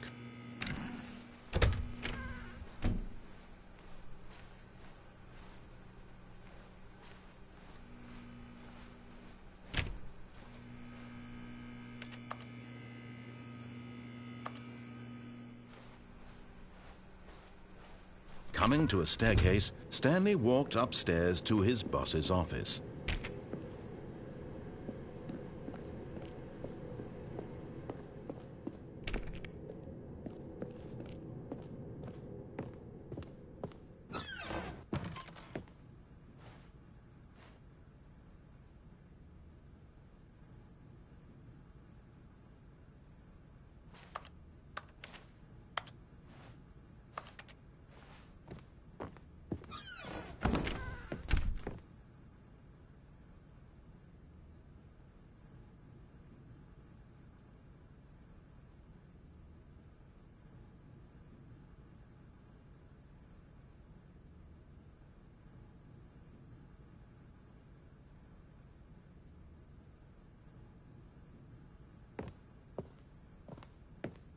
Okay, I think we all know the drill by now. Blah, blah, blah. Dark secrets, the keypad. Stanley pushes some buttons. Oh, hey, look, it's a new passageway.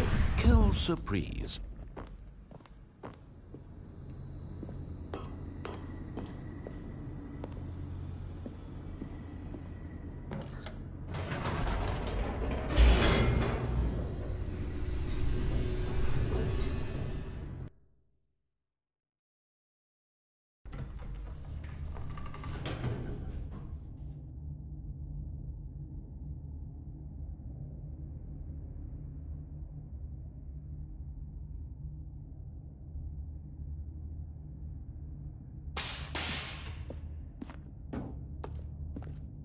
Stanley walked straight ahead through the large door that read Mind Control Facility.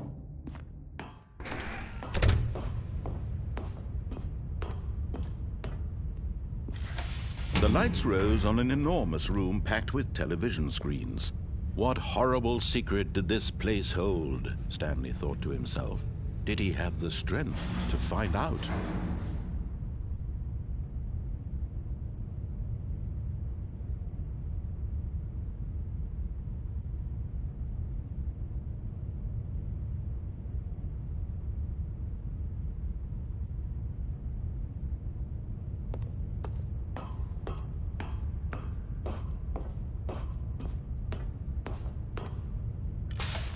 Now the monitors jumped to life, their true nature revealed. Each bore the number of an employee in the building, Stanley's co-workers. The lives of so many individuals reduced to images on a screen, and Stanley, one of them, eternally monitored in this place where freedom meant nothing.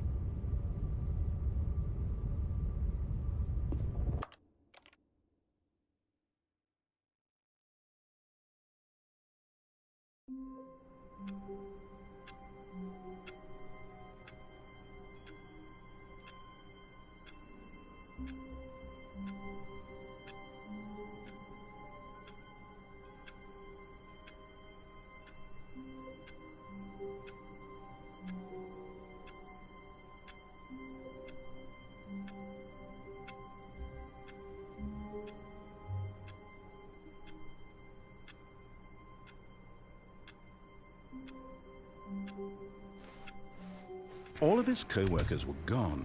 What could it mean? Stanley decided to go to the meeting room. Perhaps he had simply missed a memo.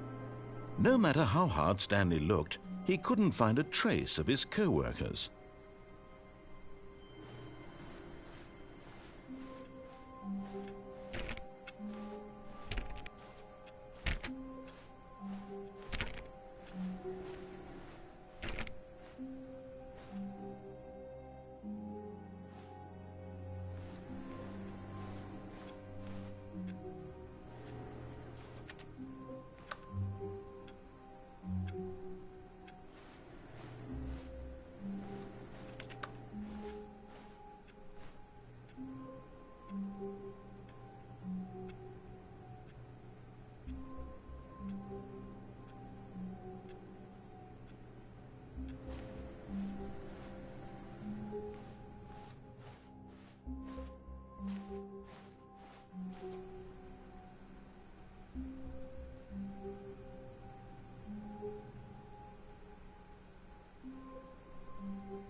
Stanley went around touching every little thing in the office, but it didn't make a single difference, nor did it advance the story in any way.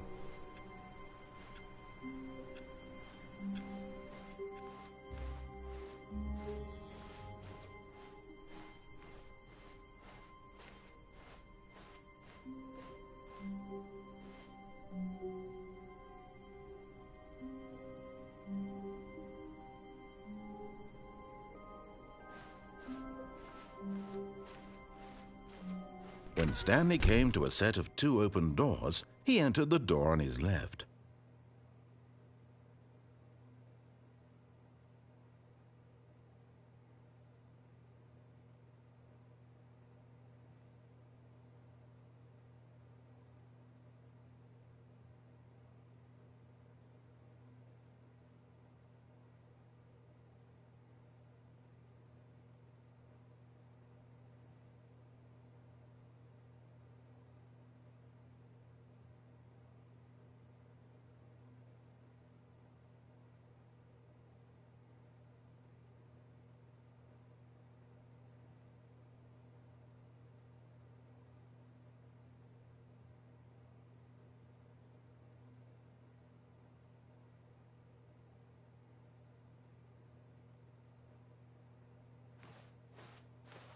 This was not the correct way to the meeting room, and Stanley knew it perfectly well.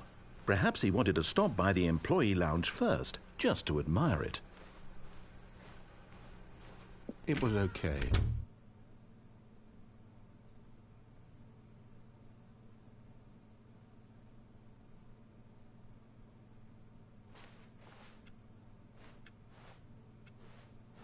But eager to get back to business, Stanley took the first open door on his left.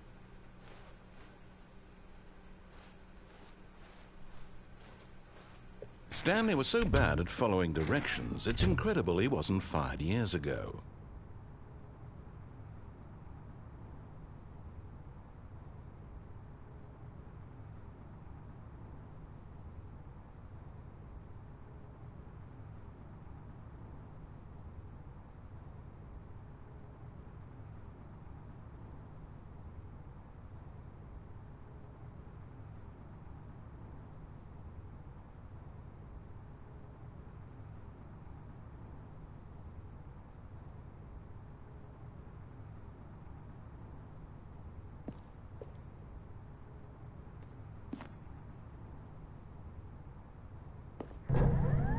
Look, Stanley, I think perhaps we've gotten off on the wrong foot here. I'm not your enemy, really, I'm not. I realize that investing your trust in someone else can be difficult, but the fact is that the story has been... But in his eagerness to prove that he is in control of the story and no one gets to tell him what to do, Stanley leapt from the platform and plunged to his death. Good job, Stanley. Everyone thinks you are...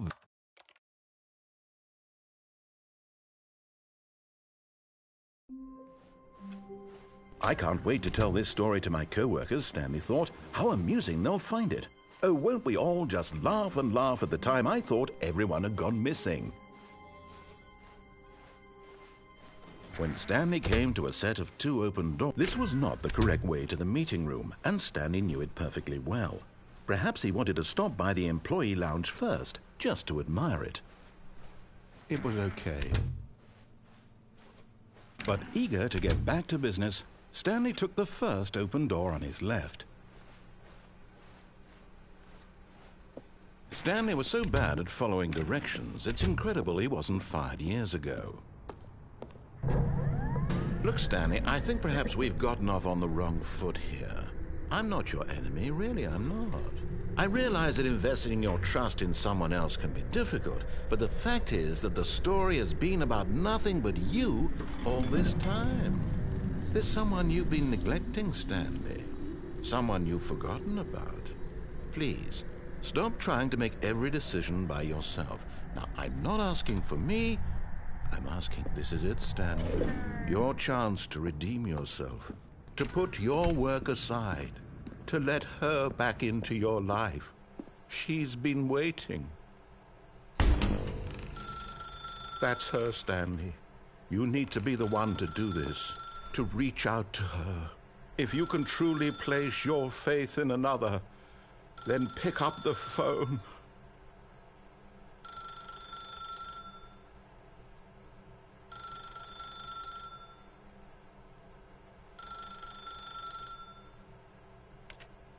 As Stanley picked up the phone, a white light engulfed him, filling him not just with radiance, but with hope.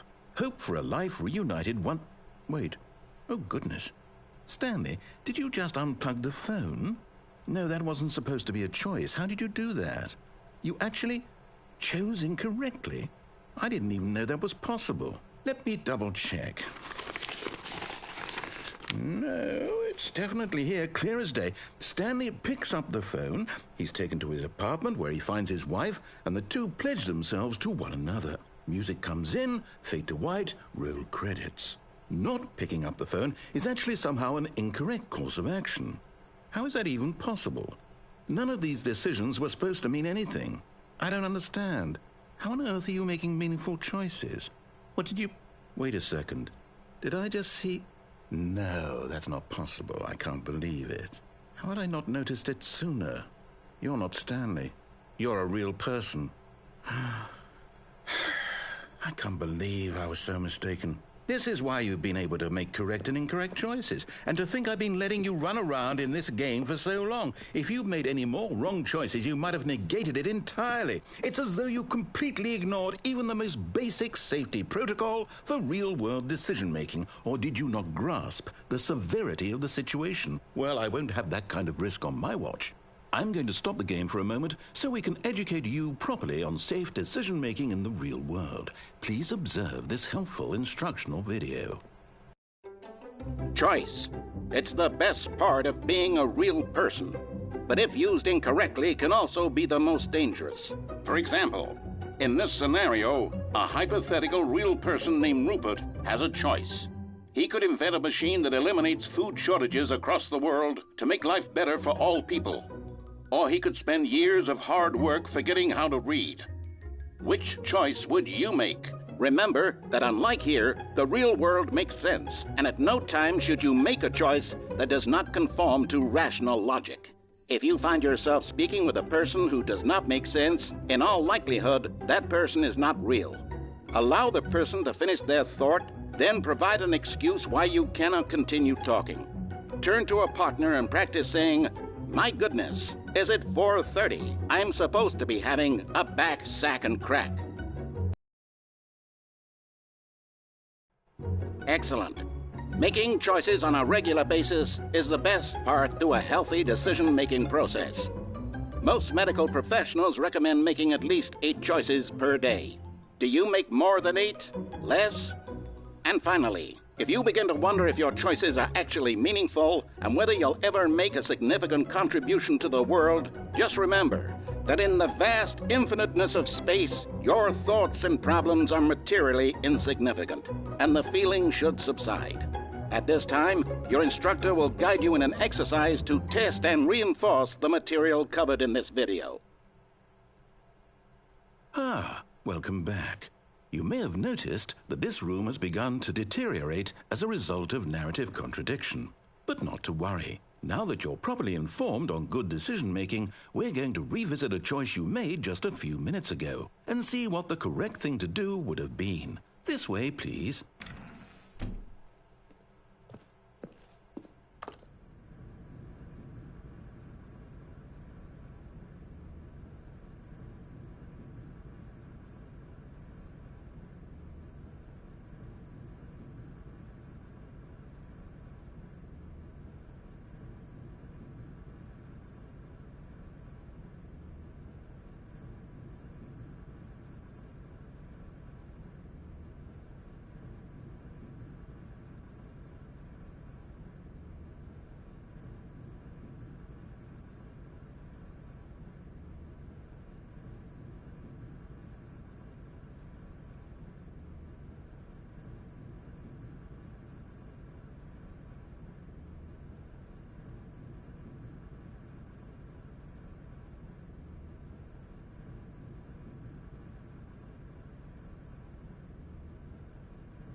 Now that we know your choices are meaningful, we can't have you jumping off the platform and dying.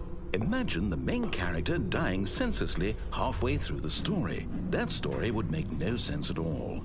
We just need to get you home as soon as possible before the narrative contradiction gets any worse. Unfortunately, it seems this place is not well equipped to deal with reality.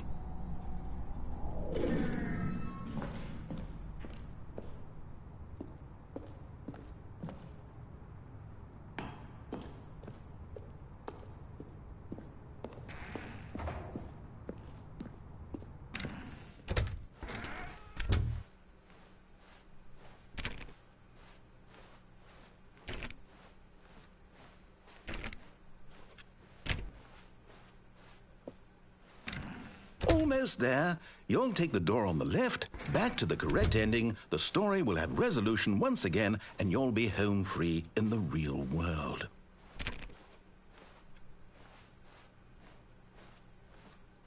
Now remember, all you need to do is behave exactly as Stanley would. That means choosing responsibly and always putting the story first. I'm quite sure you'll be up to the task. Just follow my lead and you'll be fine. All right. When Stanley came to a set of 2 open doors, he entered the door on his left. No! Why did you do that? Quickly, hurry back in the other direction. Perhaps we're not too late.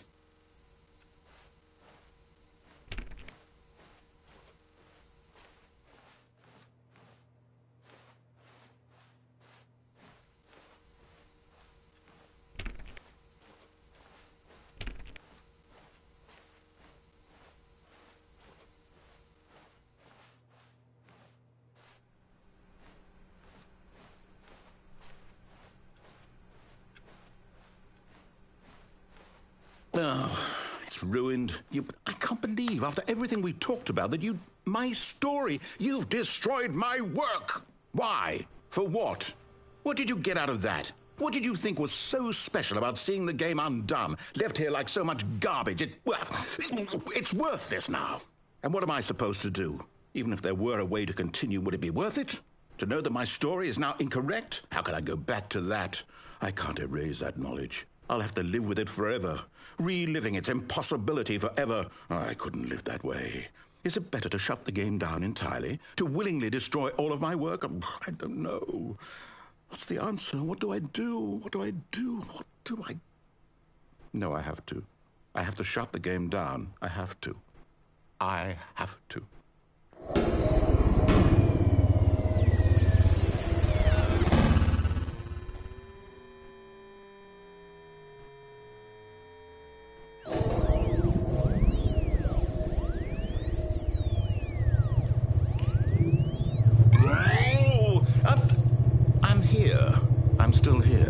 here in this pile of rubbish, with you, who thought you were so clever. Now look where we are. My entire game is destroyed. It was the only thing in the world that was mine, and you've run it into the ground. What, did you think that would be funny? You just had to see? Didn't I impress upon you how important it was to be like Stanley? He actually knows how to do what I tell him to. He understands that if I say to do something, there's a damn good reason for it.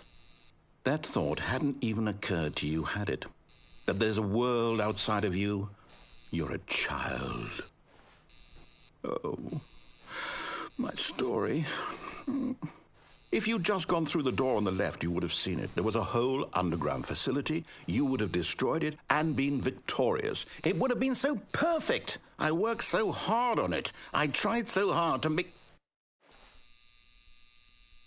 behave exactly as Stanley would. That means choosing responsibly and always putting the story first. I'm quite sure you'll be up to the task. Just follow my lead and you'll be fine. All right. When Stanley came to a set of 2 open doors, he entered the door on his left. No! Why did you do that? Quickly, hurry back. Behave exactly as Stanley would. That means choosing responsibly and always putting the story first. I'm quite sure you'll be up to the task. Just follow my lead and you'll be fine. All right. When Stanley came to a set of 2 open doors, he entered the door on his left.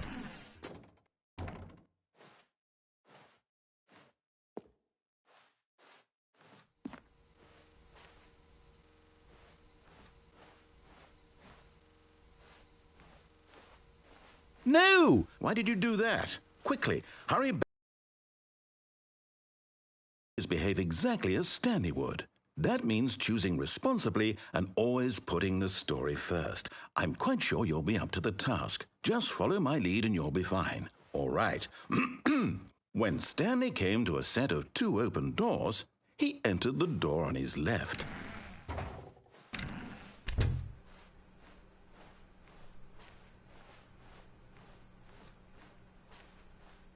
Yet there was not a single person here either. Feeling a wave of disbelief, Stanley decided to go up to his boss's office, hoping he might find an answer there. Coming to a staircase, Stanley walked upstairs to his boss's office.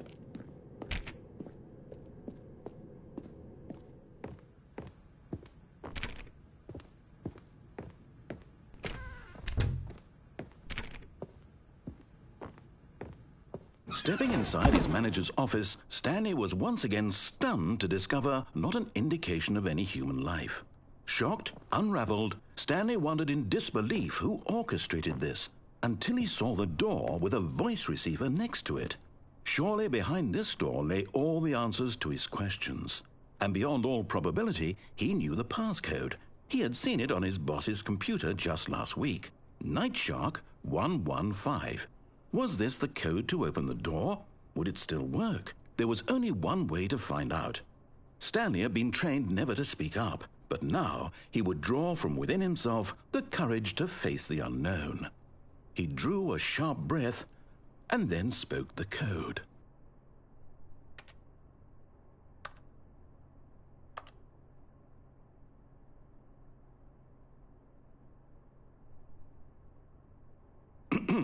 Stanley spoke the code.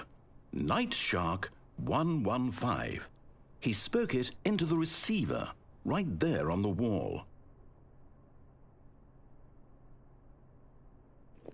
Nightshark 115? I'm sorry, is there a problem? You didn't mishear me, did you?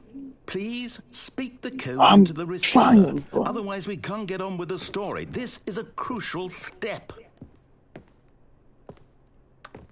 Nightshark 115. Okay, fine. You're not going to do it, but you know what?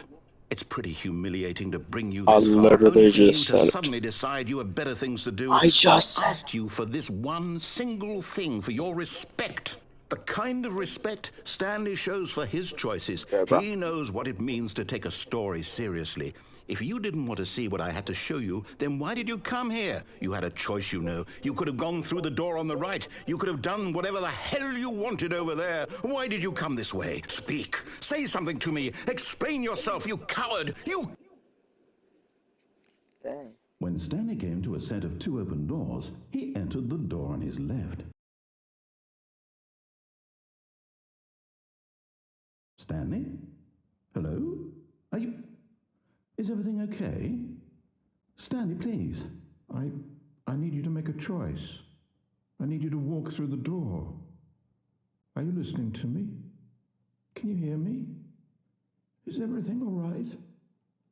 Stanley, this is important. The story needs you. It needs you to make a decision. It cannot exist without you. Do you Oh, I beat the understand game. me?